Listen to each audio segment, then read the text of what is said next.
कटप्पा ने बाहुबली को क्यों मारा, ये प्रश्न तो देश में बहुत हुआ।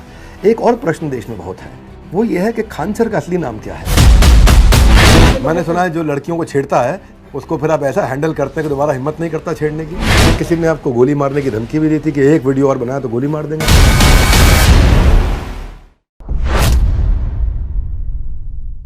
हाँ जी, स्वागत है आपका। मैं Vivek Bindra, founder and CEO बड़ा बिजनेस.com। भाई लोगों, लाइफ अपने आप में एक एग्जामिनेशन हॉल है। हर दिन एक नया टेस्ट, नई चुनौती का माहौल है। हर दिन एक नया टेस्ट, नई चुनौती का माहौल है। लेकिन जो लोग अपनी जिंदगी का क्वेश्चन पेपर बनाते हैं, उनके जवाब सारी दुनिया के लिए एक पावरफुल लेसन बन जाते हैं। नमस्कार, आज फिर से स्वागत करूंगा और आपको नहीं मिलाऊंगा मैं किससे मिलवाने जा रहा हूं, क्योंकि पहले मैं उनके बारे में बताऊंगा। ऐसे लोग जो भारत को बड़ा भारत बनाते हैं, उन्हीं की कहानी हम आप तक पहुंचाते हैं। हमने जब बड़ा भारत की शुरुआत करी थी तो सुपर 30 के गुरु हमारे यहां आए थे, जिनको आप सब जानते हैं। आज लैंडमार्क 25वां एपिसोड और हमारे मेहमान वो गुरु नहीं है, वो गुरुकुल हैं। गुरुकुल भी हैं, गुरुकुल भी हैं। आजकल के बच्चों को बड़ा कूल बनना पसंद है। 17 मिलियन से ज्यादा इनके फॉलोअर हैं इस समय यूट्यूब में। दुनिया का सबसे बड़ा एजुकेशनल चैनल बन चुका है आज। हर वीडियो 1 मिलियन ऐसे जाता है, ऐसे 1 मिलियन जाता है। 42 लाख बच्चों को ये पेड पढ़ा रहे हैं आज। मुझे नहीं लगता कि इससे ज़्यादा बच्चे शायद दुनिया में कहीं पेड बच्चे एक साथ पढ़ते हो। ये केवल टीचर नहीं है, बच्चों के लिए एक इमोशन है। सिखाने में परफेक्शनिस्ट, समझाने में थेरेपिस्ट, द शिक्षा के स्पेशलिस्ट। ज्ञान की खान है आप, स्टूडेंट की जान है आप। खान सर, आपका स्वागत है द बड़ा भारत शो में। धन्यवाद। तो खान सर, सबसे पहले जो मैं आपसे सवाल पूछना चाहता हूं, जिसने मेरे को बड़ा इंस्पायर किया, और वो सवाल ये है कि कोर्स जो आप कर रहे हैं, पहले पेड की बात करते हैं। फ्री तो सब देख रहे हैं, पेड आपका जो लोग नहीं देख रहे हैं उनको बता दें कि आप 200 रुपया में पढ़ाते हैं, 180 दिन, समझो 1 रुपया पर डे, कॉफी के खर्चे से कम। इरादे आपके नेक है, तभी कीमत रुपया 1 है। हाँ? तो मतलब यह है कि एक फेमस सेइंग है कि आपके जो कोर्सेज है खान सर, वो इतने सस्ते हैं कि कंपटीशन पैदा नहीं हो सकता है। तो ये इतने सस्ते कोर्सेज आपने लॉन्च कैसे किए? देखिए, हमको लगता है ना कि जिसे जिंदगी जीने के लिए ऑक्सीजन जरूरी है, वैसे एजुकेशन भी बहुत जरूरी है। भारत को विश्व गुरु कहा जाता था, हमारी संस्कृति पूरी दुनिया में जानी जाती थी।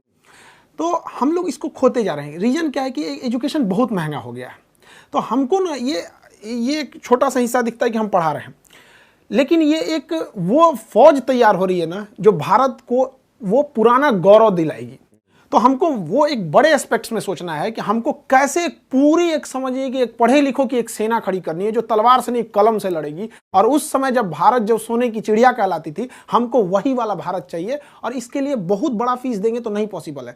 हमको चाहिए कि वो एक ठेला वाला, रिक्शा वाला जो है, जिसके पास कुछ नहीं है पैसे, 1 रुपये में पढ़ाएंगे। 1 रुपये भी पढ़ सकता, वो भी नहीं है तो वो भी आए तो भी पढ़ाएंगे हम उसको। लेकिन तुम हमारी भारत की जो भारत निर्माण की जो सेना है, उसमें पीछे नहीं रह सकता है।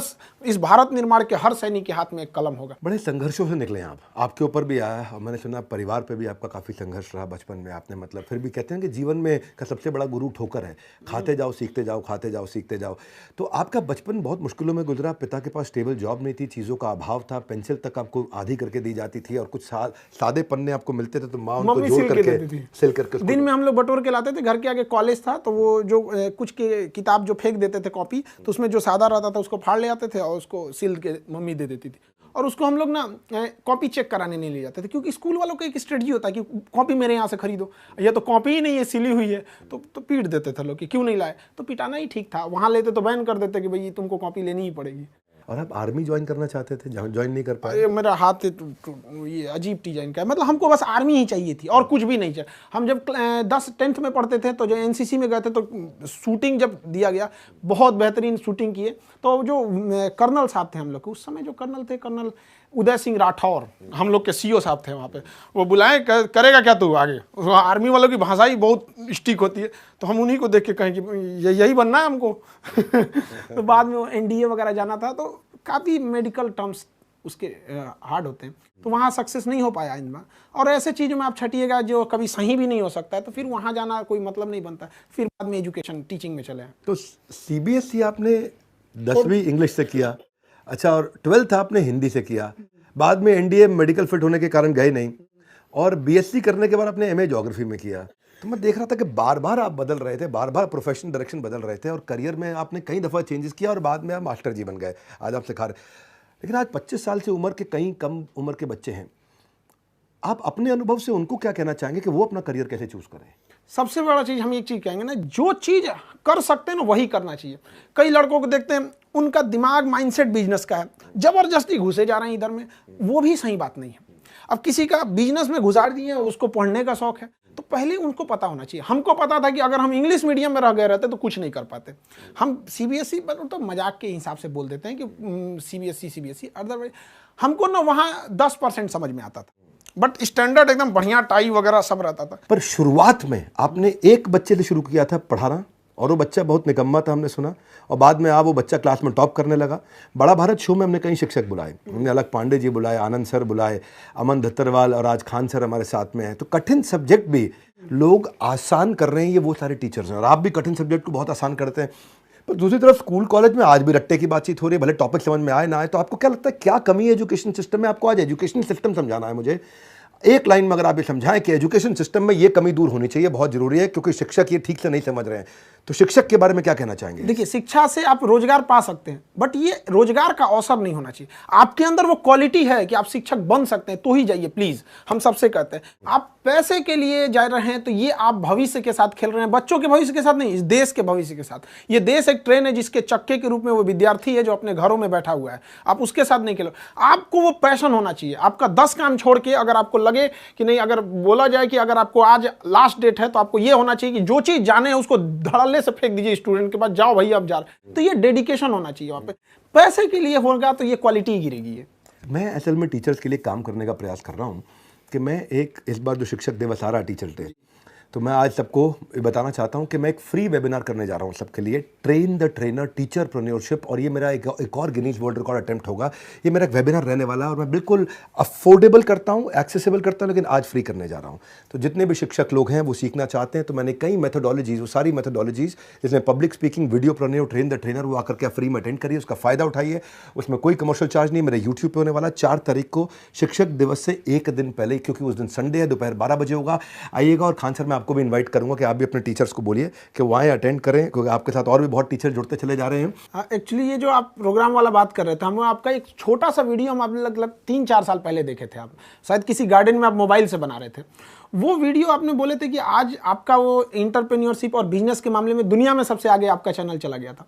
वो वीडियो हम देखें और उस दिन हमारे दिमाग में एक चीज हिट कर गया। 4 साल पुरानी बात, 4 साल पुरानी बात है क्या, जब हमारी भारत माँ की एक संतान ने भारत की पहचान पूरी दुनिया में ले गई कि जब दुनिया देखा जाएगा कि पूरी दुनिया में सबसे बड़ा एंटरप्रेन्योरशिप और बिजनेस कोच कहाँ का चैनल, तो भारत का नाम आएगा, बाद में आपका आएगा, पहले तो भारत का आएगा। हमने सोच लिया कि भाई हमें भी कुछ ना कुछ तो ऐसा करना है जो पूरे वर्ल्ड लेवल में भारत को आगे जाए। तो मेरे भी दिमाग में था हम क्या कर सकते, तो हम तो एजुकेशन फील्ड में, तो हमें उसी दिन से लगा था कि हमें भी एजुकेशन के मामले में दुनिया में सबसे बड़ा चैनल ले जाना है। और हमको ये बात बताने में बहुत खुशी हो रही है कि जिसकी वीडियो को हम देख के ये सोचे थे उसके पास आके ये बात बता रहे हैं। हमको इस बात की बहुत खुशी है कि आज देश दुनिया में इंडिया वाले का फिर से डंका बजेगा। 3-4 साल पुरानी आपने बात बताई, आपने वो हमारा वीडियो देखा, उस समय आपने शुरू ही किया था? नहीं, उस वक्त हम शुरू भी नहीं किए थे। शुरू भी नहीं किया था, बट तो ये 3 साल के अंदर आप 1 लाख से 1 करोड़ 70 लाख सब्सक्राइबर पे पहुंच गए।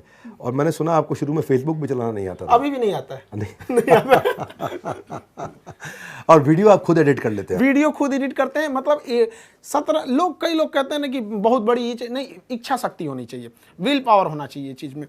तो हमारे पास कोई वीडियो एडिटिंग वगैरह की टीम नहीं है, कोई कंटेंट वगैरह, बस। तो कितने दिन में सीखा आपने सब ये? लॉकडाउन में हम लॉकडाउन लग गया था तो हमारे पास कोई गांव में इंस्ट्रूमेंट ही नहीं था, और मेरे गांव में कमर इतना पानी भर जाता था, तो हम ट्रक से गए, पटना से सारा सामान लेके आए, और लाइट लगाने का जगह नहीं था तो 2 बांस काट के लाए, बांस बांधे, उसमें ट्यूबलाइट जोड़े, वीडियो बनाना चालू कर दिए। शुरुआत की वीडियो में बहुत क्वालिटी खराब थी, माइक कमजोर था, ये सब चीज धीरे धीरे खुद ही सीख गया आदमी। पढ़ाने का ये आप में जुनून रहा है। मैंने सुना वो ट्रक की जो आप बात कर रहे हैं, उसमें कोई ट्रक ड्राइवर वाला आपने रोल निभाया था कुछ? वो ट्रक ड्राइवर लॉकडाउन में थक गया था, उसके पास हिम्मत नहीं कर रही थी। हम कहे भाई हम पढ़ाएंगे, अगर हम लॉकडाउन, क्योंकि लंबा चला गया, शुरुआत में हम लोग को लगा था कि छोटा सा लॉकडाउन है, बट वो लंबा चला गया तो हमारी मजबूरी थी। गांव कैसे लाएंगे? तो क्या ट्रक ड्राइवर बन गए? तो उसको कहें कि भाई जितना देर तुम चलाना चाहो चला सकते हो, रोड तो खाली है, हमको बहुत एक्सपीरियंस नहीं, बट गाड़ी चला लेते हैं, ट्रक चला लेंगे, क्योंकि लॉकडाउन में पूरी सड़कें खाली थी। खाली गए, अब उसमें पकड़े कैसे, तो हम शर्ट वर्ट उतार के गंजी ले लिए, ऐसे गमछा बांध लिए, चल दिए वहां से, ट्रक लाद के वापस लेके चले आए। एक चीज बहुत मायने रखता है कि टाइम पर, समय के पास इतना समय नहीं है कि जो दोबारा समय देगा। वाह, ठीक बात है। इसलिए टाइम बहुत मायने रखता है। वक्त नहीं लगाना चाहिए निर्धारित करने में हमें क्या करना है, वरना वक्त निर्धारित कर देगा करेगा कि आपका हमारा क्या क्या करना है। मैंने जब आपके बारे में रिसर्च किया तो आपकी सफलता के पीछे एक लंबा संघर्ष रहा है, और वो संघर्ष में जब आपने कोचिंग खोला तो मैंने सुना आपके ऊपर बम फेंके गए। बहुत 3 बम चला दिया गया। एक तो बहुत अच्छी किस्मत थी कि फटा नहीं टारगेट बहुत अच्छा था तो फटा नहीं वहाँ पे। 3 बम मार दिया गया।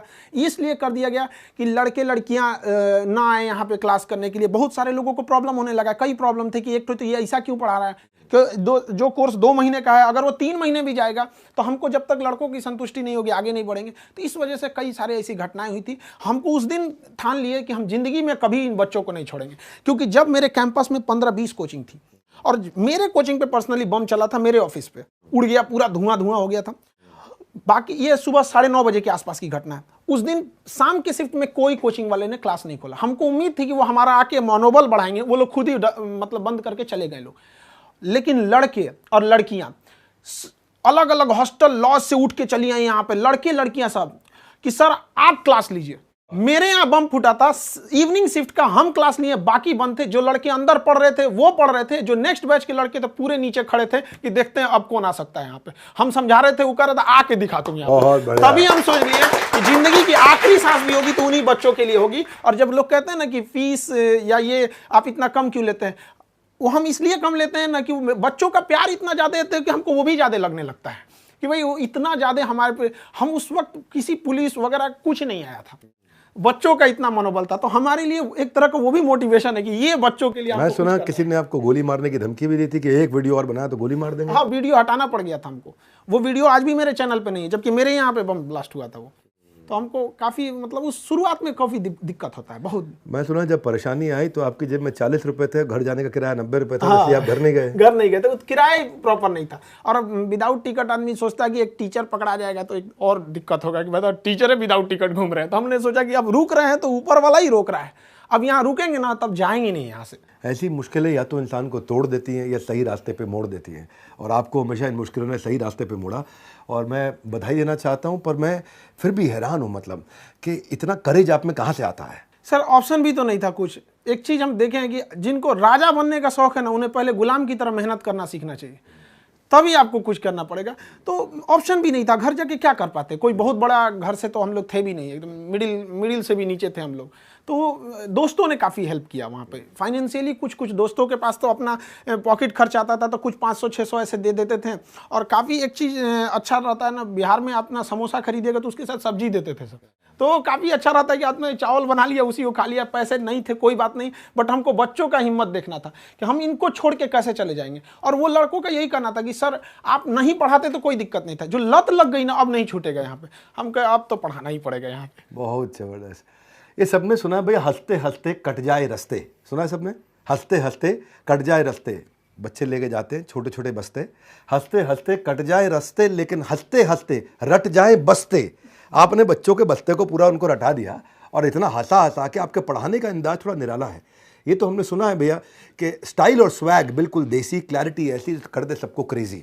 तो ये जो है, एक मैंने सुना आप लैला मजनू की स्टोरी खूब सुनाते हैं।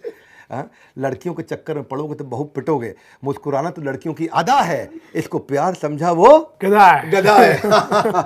तो मैं सुन रहा था आपकी बात कि तो पढ़ाते वक्त एंटरटेनमेंट होना चाहिए, पर आपने एंटरटेनमेंट में पढ़ाई डाल दी। एक फिल्म जो बनती है ना, वो 3 घंटे की फिल्म लोगों को दिखती है, बट उसके पीछे की 3 साल का मेहनत नहीं दिखता है। तो ऐसा नहीं होना चाहिए कि कोई टीचर उठ के आए और सीधे पढ़ा दिए वहाँ पे 1 घंटे। उस 1 घंटे के पीछे 3 घंटे का उनका मेहनत होना चाहिए। उनको लगना चाहिए कि ये जो लड़का है ना, इसको हमको वर्ल्ड लेवल पे कंपीट कराना है। ऐसे नहीं होना चाहिए कि आप पढ़ा के चल दिए यहाँ पे, ऐसा नहीं है। आपको क्या एग्जाम्पल देना है, लड़के का मेंटल स्टेटस क्या है। हर लड़का एक जैसा नहीं होता है, कुछ लड़के बहुत हाई लेवल के होते हैं, कुछ बहुत लो होते हैं, तो उसको मिला के चलना पड़ता है। ये बहुत ज़्यादा जरूरी होता है। लड़कों को पता नहीं चलना चाहिए वो क्या सीखना चाह रहे हैं, जब वो सीख जाए ना तब पता चले और ये यही सीखना था। तो काफ़ी हमको इसमें बहुत इंटरेस्ट लगता है। हम लड़कों को पहले तो मेरा एक ही टारगेट रहता है कि लड़कों को ये ना पता चले उसको सीखना क्या। जब सीख जाता है ना तब तो कहता है सर केमिस्ट्री का ट्रिपल बॉन्ड देख रहा है ना कितना इजी था। Very good, very good. Khan sir, आपने बताया कि भाई मूवी बनने में 3 घंटे का 3 साल लग जाता है। अब 3 घंटे का मूवी बनने में 3 साल लगता है, उसमें इतना विजुअलाइजेशन, इतना तैयारी होता है, तो खान सर को जब 1 घंटे का क्लास लेना होता है तो उसके पीछे क्या प्रिपरेशन होता है और कैसे प्रिपेयर करते हैं? क्योंकि आपके कंटेंट में तड़ सुपर फास्ट एक्सप्रेस और इतनी स्पीड से आप बोलते जाते हैं और इतना कंटेंट इतना जाता है, आपका वर्ड्स पर मिनट, मैं सोचता हूँ मैं तेज बोलता था, आपसे मिलने के बाद हमको लगा भाई कुछ सीखना पड़ेगा करके। तो ये क्या तैयारी करके रखते हैं कि ऐसा निकलता है आपके यहाँ से, जैसे मतलब कभी आदमी भागता हो तो उसके शरीर से पसीना निकलता है, आप और हम लोग भागते तो कंटेंट निकलता है। तो वो तैयारी क्या करते हैं, प्रिपरेशन, चुटकुला कैसे डालते हैं? चुटकुला पहले सोच के आते हैं, वही ऑन द स्पॉट प्लान करते हैं? हम लोग जब स्टूडेंट लाइफ में थे ना, तो हम लोग पढ़ने में एकदम बेवकूफ़ थे। मतलब 40 लड़कों के स्टूडेंट में 37 रैंकिंग आती थी। अब बहुत हालत ख़राब था, कभी कभी ऐसा लगा कि मतलब अब हम लोग के बस का पढ़ाई नहीं है। तो एक चीज़ हमको समझ में नहीं आया था, साइंस या कुछ चीज़ें ऐसी थी जो उसको समझ में नहीं आ रहा था। तो मेरे एक दोस्त हमको बताया, पूरा बेहतरीन समझ में आ गया। तब समझ में आया कि मेरी गलती नहीं, पढ़ाने वाले लोग को लगा कि उनके बराबर हमको भी नॉलेज है। तब हमको ये रियलाइज़ हुआ कि हमारा काम पढ़ाने से ज़्यादा समझाने पे होना चाहिए। लड़का को क्या समझ में आ रहा है वहाँ पे, उसका लेवल क्या चीज़ है। तो शुरुआत में काफ़ी मेहनत हुआ था कि कभी 2-3 लड़कों को समझाते थे कि तुम समझा कि नहीं समझा। हम खास करके उस फील्ड के इंसान को समझाते थे जिसको कोई लेना देना नहीं। अब जैसे क्वांटम फिजिक्स पढ़ाना है तो किसी नॉर्मल इंसान को लो जिसको फिजिक्स से कोई लेना देना नहीं, हल्का भी इंटरेस्ट आ रहा है, मतलब थोड़ा ठीक ठाक जा रहे हैं आप। तो कोशिश यही रहती है कि पढ़ाई उस इंसान को भी पढ़ा दिया जाए जो 20 साल पहले पढ़ाई छोड़ चुका है और उसके अंदर ललक जग जाए कि हमने क्यों छोड़ा था। मेरा प्रश्न ये भी है साथ में, अप्रोच और मानसिकता के अलावा आपसे मैं ये भी जानना चाहता हूँ, कंटेंट कैसे बनाते हो आप? कंटेंट धीरे धीरे एक इकट्ठा होता है। अचानक कोई सोचेगा विवेक बिंद्रा बन जाए, कहाँ से होगा? आपके पास ये कंटेंट एक दिन में तो आया नहीं यहाँ पर। ये तो एक धीरे धीरे ना एक बिल्टअप होते रहता है। स्कूलिंग लाइफ में थे, फिर कॉलेज लाइफ में थे, हमको लगा कि नहीं ये टीचर इस चीज़ को ऐसे नहीं ऐसे समझाते तो और अच्छा से समझ में आता। तो कई बार ऐसा होता है क्लास खत्म होने के बाद ना लड़के को जब लगता था कि थोड़ा सा फंस गया है तो वो ना एकदम टेंशन फ्री हो जाता, अरे हमको कोई दिक्कत नहीं, क्लास के बाद हम खान से पूछ लेंगे। कटप्पा ने बाहुबली को क्यों मारा है, ये प्रश्न तो देश में बहुत हुआ। एक और प्रश्न देश में बहुत है, वो ये है कि खान सर का असली नाम क्या है? आपको इतना नॉलेज है खान सर, क्या खान सर ने कभी यूपीएससी ट्राई किया?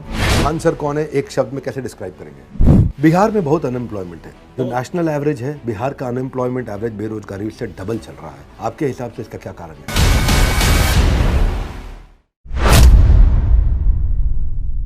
मैंने एक बच्चे का इंटरव्यू देखा कि वो गांव से आया।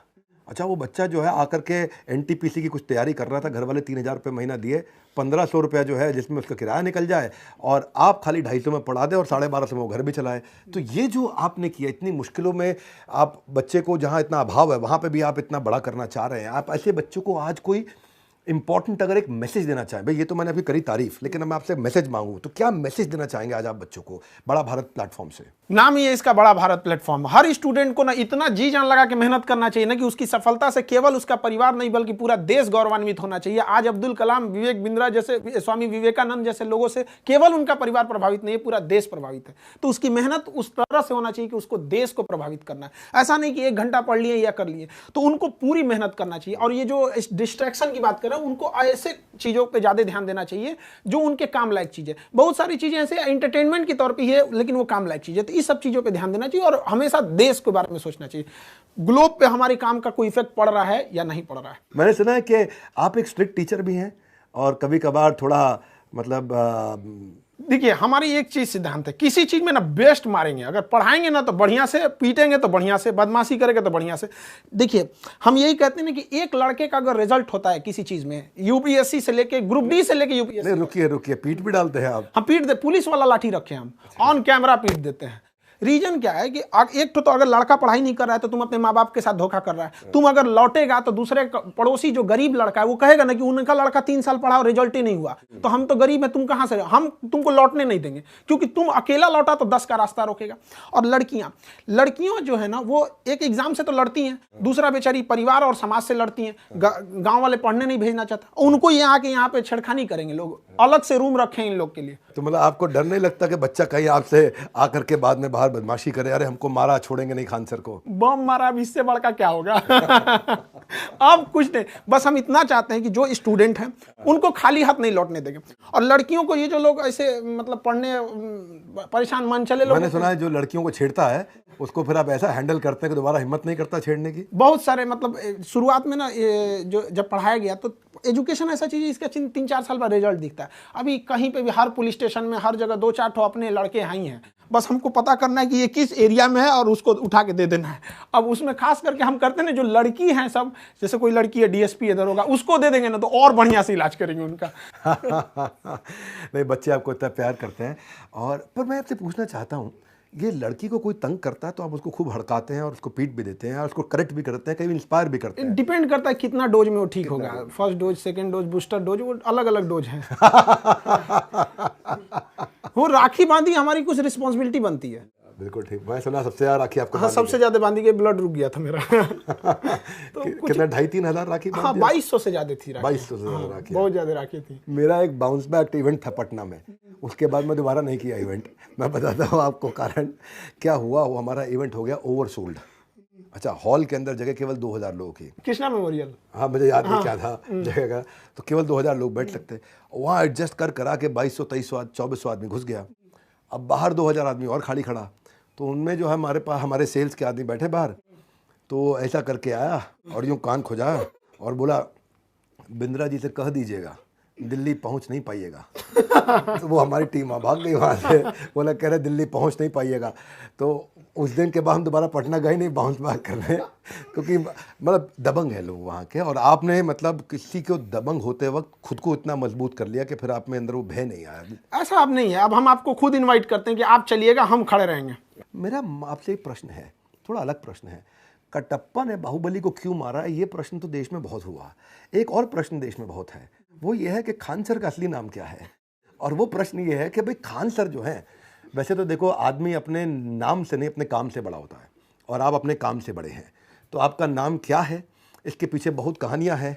अब जो कहानी आप बताना चाहेंगे, आज हम वो कहानी सुनना चाहते हैं। देखिए, हम एक नॉर्मल से जब शुरुआत में थे तो एक लड़का था, तो उस क्लास को ही हटाना पड़ा जो था। बाद में 5-6 लड़के आए पढ़ने के लिए, तो धीरे धीरे लड़के अचानक बढ़ने लगे। तो एक कोचिंग वाले ने ऐसे नाम दे दिया खान सर, और बहुत सारे लोग अलग अलग नाम से बुलाते हैं। कोई अमित सिंह बुला दिया, कोई खान सर बुला दिया, और कोई जालिम खान बुला दिया। किसी को जो मनो बुलाना है बुला सकते हैं। बात ये नहीं है कि नाम क्या चीज़ है, बात ये कि हम अपने देश को प्रेजेंट करना चाहते हैं। हमारा मेन मकसद है कि हमें जाति धर्म से मतलब नहीं है। हमारी एक सिंगल सी एंटिटी है, एक पहचान है कि हम एक हिंदुस्तानी है, बस एनफ है यहाँ पर। आपकी हर बात सुन के लगता है आप एक देशभक्त हैं।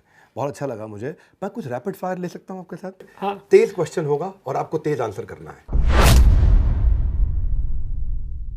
तो आपकी कहानी पर क्या कोई बायोपिक बननी चाहिए, कहीं बात हो रही है? कुछ लोग आए थे, बात कर रहे हैं। हमको मतलब बहुत ज्यादा फिल्मों का आइडिया नहीं है, इसलिए हम नॉर्मल बात कर दी उनसे। ठीक है, देखा जाएगा। आप पढ़ाते वक्त इतने बेबाक रहते हैं, तो क्या कभी माता पिता ने गुस्सा करके आपको डांट लगाई? कभी कभी मम्मी थोड़ा सा चिंता में रहती है कि बाबू ये सब कुछ भी काहे बोल देता है तुम। खान सर कौन है, एक शब्द में कैसे डिस्क्राइब करेंगे? हिंदुस्तानी। आपकी सबसे बड़ी स्ट्रेंथ क्या है? कितना भी कुछ हो जाएगा, हम अपने लक्ष्य से नहीं हटेंगे। आपकी सबसे बड़ी कमजोरी क्या है? कमजोरी में थोड़ा इमोशन हो जाता है। स्टूडेंट को देखते हैं तो हमको कभी कभी दूसरे के इमोशंस में ना ऐसा लगने लगता है एक कि मेरा ही प्रॉब्लम है, तो अपना काम छोड़ के सोचते हैं पहले इसका सॉल्व कर दे। तो एक लेवल तक ये ठीक रहता है।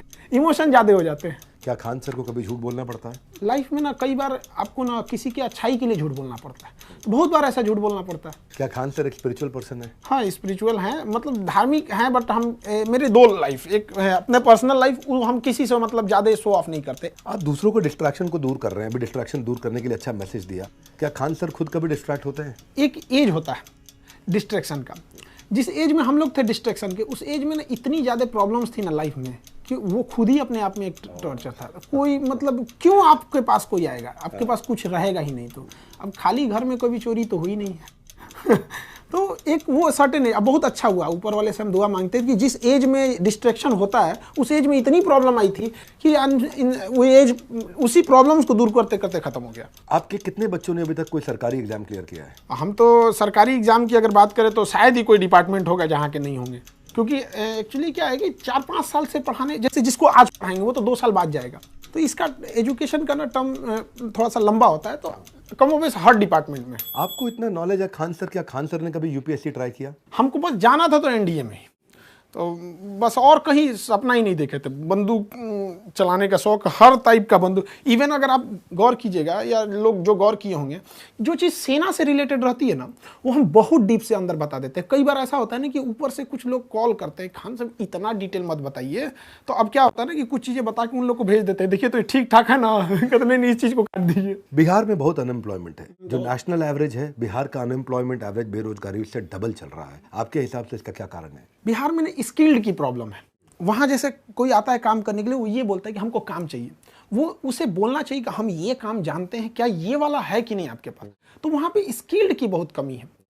स्किल्ड है और अनऑर्गेनाइज तरीके, जैसे क्या है कि अभी कोई योजना चलेगी गवर्नमेंट की, तो हर डिस्ट्रिक्ट में उसको खोल देंगे। बस जहां आपका दूर गया तो कंट्रोलिंग से पावर खत्म हो जाता है। उसको सेंट्रलाइज करना चाहिए। हाँ, आपको सीखना है ना, तो आप पटना आइए, आप जिंदगी भर के लिए थोड़ी आ रहे हैं, 1-2 महीना आप खोल के चले जाइएगा। बट ये जो गांव कंट्रोल नहीं हो पाता है, तो फिर वो एक चीज़ गड़बड़ी है। स्किल्ड की बहुत बड़ी प्रॉब्लम है। और एक वर्किंग कल्चर भी वहाँ पे ना, जो एक तरह का जैसे गुजरातियों का एक बिजनेस कल्चर ही है वहाँ पे। तो वहाँ अभी भी ना नौकरी को बहुत प्रेफरेंस देते हैं। एक दादी जी थी, बहुत बूढ़ी हो गई थी, तो उनसे हम मिलने गए, बहुत खुश हुई कि बाबू वो खूब आशीर्वाद दी, कही कि सब तो ठीक बा, एगो नौकरी हो जाए सरकारी, तो अब ठीक रही। अगर बच्चों के दिल की बात करनी हो, आप बच्चों के दिल की बात करते हैं, लेकिन अगर अपनी खुद की दिल की बात करनी हो तो किसके पास जाते हैं? बच्चे तो आपके पास आते हैं, आप किसके पास जाते हैं? दिल में जो रहता है हम बच्चों को बोल देते हैं। ऐसा कोई पर्सनल चीज़ें नहीं रहा है। और अभी अब जस्ट पहले कि झूठ बोलने के लिए हम सबसे ज़्यादा अगर झूठ बोले थे ना तो कोरोना के टाइम पे एक्चुअली क्या था ना, कोरोना में लोग डर के मारे बहुत ज़्यादा लोगों की जान जा रही थी। तो अगर हम पहले पूछ लेते थे तुम्हें उसका प्रॉब्लम क्या है, जैसे कर उसका ऑक्सीजन लेवल घट रहा है, फटाक से बोलते थे घट रहा है, अच्छी बात है, ये सबसे तेज रिकवर कर रहे हैं। जिनका 60 हो जा रहा है ना, 60 के बाद अचानक से बूम कर दे रहा है, तो वो ठीक होने के लिए नहीं सोच रहा था। वो सोच रहा था खान सर बोले ऑक्सीजन लेवल 60 आएगा, ठीक हो जाएंगे, 60 जल्दी आओ जल्दी आओ। मतलब उसको इस तरह से करना जो उसकी कमजोरी बोलता है, अरे यही सही होगा। किसी का आंख स्मेल चला गया, हमको यही वाला तो एकदम जल्दी सही हो रहा है। एक गाना मुझे याद आ रहा है, जिंदगी एक सफर है सुहाना, यहाँ कल क्या हो किसने जाना। खान सर के सफर की मंजिल क्या है? अखंड भारत देखना चाहते हैं। अरे वाह, अल्टीमेट है तो फौजी, आ गए पढ़ाने वो अलग बात है। जाना तो था फौज में। भारत माँ का जो आंचल हटाया गया ना, पीओके और ये सीओके चाहे अक्साई चीज, वहां से हम लोग जो अखंड भारत था बस वही दे दो। वाह क्या बात है। आपका कोई अपना वीडियो जो आपको बहुत पसंद हो? कई सारे ऐसे। अब अचानक अपने वीडियो में कैसे, अब जो इतना आदमी बोल देता है, रिसर्च कर देता है कि इंटरेस्ट है, उसमें से हट जाता है। कोई मेरा ऐसा वीडियो जो आपको बहुत पसंद हो? दुनिया आपको क्यों जाने, वाई पीपल नो यू। और एक जो आपने बोला था कि हम भारत के एक संतान का चैनल सबसे आगे चला गया, वो तो मतलब नेक्स्ट लेवल था। मतलब उसी को देख के हम यहाँ आपको बता भी देंगे, आप ही की वजह से हमने ये सोचा मेरी था। वजह से नहीं, आपकी मेहनत और बच्चों के प्यार से है। अच्छा, मान लीजिए आपने कुछ पढ़ाया और स्टूडेंट को समझ में नहीं आया, तो इसमें टीचर की कितनी गलती है और स्टूडेंट की कितनी गलती है? इस बात से कई टीचर हमसे नाराज भी हो जाते हैं। हम ये कहते हैं कि अगर स्टूडेंट क्लास में नहीं आया है, उसके बाद फेल हो जाता है, तो स्टूडेंट की गलती है। क्लास में बैठ के फेल हो जाता है तो आपकी गलती है। कैसे हो गया यहाँ पर? तो ये बहुत मायने रखता है। आपकी एक रिस्पॉन्सिबिलिटी, आप ऐसे पल्ला नहीं झाड़ सकते हैं कि नहीं समझ में आया। आप उसको उस लेवल पे ले जाके समझाइए। और ये धीरे धीरे एक्सपीरियंस से आ जाता है। जब हम लोग भी शुरू में पढ़ाते थे ना, तो एक आइडिया लगता था कि एक फ्लो में पढ़ा देते थे, लेकिन अभी आइडिया है कि हाँ यहाँ तक हमको जाना है, यहाँ ये पक्का फंसेगा, तो इसलिए उसको हंसा खिला के वहाँ तक में निकाल देते हैं। तो आप टीचर को बड़ा जिम्मेदार व्यक्ति मानना चाहते हैं कि भाई टीचर की जिम्मेदारी है? उसके साथ एक और चीज़ कहते हैं, टीचर की बहुत सारी जिम्मेदारी है। आपको ये सोचना, आपको दिमाग से ये हटा देना चाहिए कि आपकी पर्सनल लाइफ से बहुत बड़े नहीं। आप टीचर बन गए ना, तो आपको आपकी लाइफ से स्टूडेंट को कनेक्ट करना है। अब पता चला हम यहाँ से एक तो आधा बाल इधर रंग दे, आधा इधर रंग दे, कहें कि मेरी पर्सनल लाइफ है, तो काहे को टीचर बन गया? आपको पर्सनल लाइफ में जाइए ना, फिल्मी दुनिया में यहाँ पे नाचे गाएं, ये मतलब एक कंट्रोल में रहना चाहिए कि आपसे लोग इंस्पायर हो रहे हैं। आप यहाँ आए हैं तो आपकी एक जिम्मेदारी बनती है। सिलेबस के बाद भी एक ऐसी जिम्मेदारी है जो लाइफ टाइम उसको सिखाना है। सर्वांगीण विकास होना चाहिए उसके पास, ताकि उसको लगे कि हाँ ये हिंदुस्तान से पढ़ के गया है। कंट्रोवर्सीज भी हो रही हैं, तो लोग कई बार आपको बुराई भी करते हैं, और इतनी सारी कंट्रोवर्सीज हुई होंगी आपके साथ। कोई ऐसी कंट्रोवर्सी जिसने आपका दिल दुखाया हो? एक बिना मतलब की कंट्रोवर्सी हो गई थी, जो इंडिया से उसका कोई टॉपिक नहीं था। एक्चुअली एक टॉपिक चल रही थी, फ्रांस के राजदूत को बाहर निकाला जा रहा था। तो अक्सर देखते होंगे इंटरनेशनल रिलेशन चूंकि करंट अफेयर में जरूरी होता है, तो टॉपिक था कंप्लीटली डेडिकेटेड था पाकिस्तान और फ्रांस से। उसको इंडिया से कोई मतलब ही नहीं था। तो हम जो भी चीज़ें बता रहे थे पाकिस्तान का बता रहे थे। बट क्या हुआ ना, कुछ पाकिस्तानी चैनलों ने ना पाकिस्तान हटा दिया, फ्रांस हटा दिया, धीरे धीरे पाकिस्तान से इंडिया की ओर चलाया। कुछ गाने भी होते हैं, आप देखते होंगे पाकिस्तान से इंडिया की ओर आके बहुत तेज़ी से स्प्रेड हो जाते हैं। तो उनका था, और यहाँ बिना मतलब की इन लोगों ने कंट्रोवर्सी खड़ी कर दी। बाद में जिन लोगों ने कंट्रोवर्सी खड़ी की थी वो पर्सनली कॉल भी किए और कहें कि सर हम वापस आपसे सॉरी बोलते हैं। हम कहे अब तुम चौपट करके एक तो बिना मतलब का काम के उसको सॉरी बोलता रहने दो भाई, ऐसे ही रहने दो यहाँ पे। बाद में धीरे धीरे रियलाइज हुआ वो टॉपिक ही इंडिया का नहीं था। तो एक होता है ना कि इंडिया का टॉपिक रहे तो बोलो तो समझ में भी आता है। मैंने सुना एक कंपनी ने भी आपको ज्वाइन करने के लिए करोड़ों रुपए ऑफर किए थे। 107 करोड़। 107 करोड़, वाह। उस वक्त मेरे पास कुछ भी नहीं था, बहुत कुछ नहीं था उस समय। आपने मना कर दिया? हाँ। क्यों मना किया आपने? उनके पास जाने का मतलब ये हो जाएगा कि आप अपनी फीस को बढ़ाइए, जो 200 रुपये की फीस है उसको 2000 करिए, फिर जाके 10,000 करिए। लड़का तो पढ़ेगा, अब जैसे मान के चलिए किसी को खानसा से पढ़ना है तो 200 की जगह हम उसको 500 भी करेंगे तो क्या थोड़ा सा कहेगा कि सर नहीं बढ़ाइए, फिर तो पढ़ेगा ही वहाँ पे। तो ये चीज़ें थी उनका कहना। हम कहते कि नहीं, फ़ी अगर 200 ही रहेगा तो कोई दिक्कत नहीं, फ़ी वो बढ़ाएंगे, कहेंगे सर हम आपको 107 करोड़ देंगे 200 रुपये की फीस में। हम कह नहीं चाहिए। तो चला तो आप एडटेक फर्म ही रहे हैं, टेक्नोलॉजी बेस्ड एजुकेशन दे रहे हैं, 42 लाख बच्चे आपसे पढ़ रहे हैं, 200-250 रुपये आप 180 रुपया कुछ ले रहे हैं उनसे। तो अब आए थे अलग पांडे जी, वो भी फंडिंग ले ही गए, 7,500-8 हज़ार करोड़ की इनकी जो है आज कंपनी हो गई है। तो खान सर फंडिंग लेंगे नहीं लेंगे? एक्चुअली क्या है कि जब हम लोग यूपीएससी वाले सेगमेंट में जा रहे हैं ना, तो वहाँ बच्चों को हमको एकदम प्राइम फैसिलिटीज़ देनी है। मतलब वो चीज़ जो उसके पास नहीं है, ऐसा फील देना है ना कि वो आने के बाद वो उसको लग गया कि अब मेरा तो भाई हो गया वहाँ पे। तो वहाँ पे अगर इस टाइप का अगर कुछ लगेगा तो आदमी आगे सोचेगा, क्योंकि लड़कों को इंफ्रास्ट्रक्चर, गांव के लड़कों को ना हमको वो फील देना है ना कि उसको इंफ्रास्ट्रक्चर उसको लग जाए कि ये चीज़ इसके सिवा कहीं नहीं मिल सकती थी। मतलब 2 से 3 लाख में मिल रहा है हमको, वो मामूली, मतलब जब जैसे 2 लाख 2.5 लाख फीस को आप 8-10 हज़ार तक सप्रेस करेंगे, उससे ज़्यादा तो वो सप्रेस भी नहीं हो पाएगा। कोई भी पढ़ा लिखा सोचेगा तो इससे ज़्यादा क्या सप्रेस हो पाए। तो उस टाइम पे हो सकता है कि ज़रूरत लगे, but at the last and यही है कि एक गांव के लड़कों को भी हमको जहां तक जाना मिशन चाहिए। आप नहीं हिलाना चाहते हैं, मिशन के लिए जरूरत पड़ेगी तो पैसा उठाएंगे भी, लेकिन मिशन नहीं हिलाएंगे। मिशन नहीं। आज खान सर के इस इंटरव्यू को मैं चाहूँगा कई बच्चों ने देखा होगा, इसको बाकी बच्चों तक पहुंचाएं ताकि वो और इंस्पायर्ड हों। ये अपने आप में बिजनेस मॉडल भी बहुत सुंदर है जिन्होंने अफोर्डेबल बनाया। खान सर एक ऐसे रेवोल्यूशनरी एंटरप्रेन्योर भी हैं और एक ऐसे एजुकेटर हैं, एक ऐसे टीचरप्रेन्योर हैं जिन्होंने बहुत बड़ा रेवोल्यूशन लेकर के आया। मैं चाहूँगा इस मैसेज को आप सही आदमी तक, सही व्यक्ति तक जरूर पहुँचाएं, सही बच्चों तक जरूर पहुँचाएं। और बस थोड़ा सा और इंतजार, आ गया एक और बड़ा बुधवार। अगले बुधवार आपसे आकर के फिर मिलेंगे। वीडियो को लाइक जरूर करिएगा, हमारा उत्साह बढ़ता है। आप चैनल को सब्सक्राइब करना चाहें लेकिन इसको सही व्यक्ति तक जरूर पहुंचाइएगा। हमारे साथ जुड़े रहने के लिए, इस वीडियो को पूरा देखने के लिए आप सबका हृदय की गहराई से प्रेमपूर्वक बहुत बहुत धन्यवाद। खान सर आपका विशेष धन्यवाद। धन्यवाद।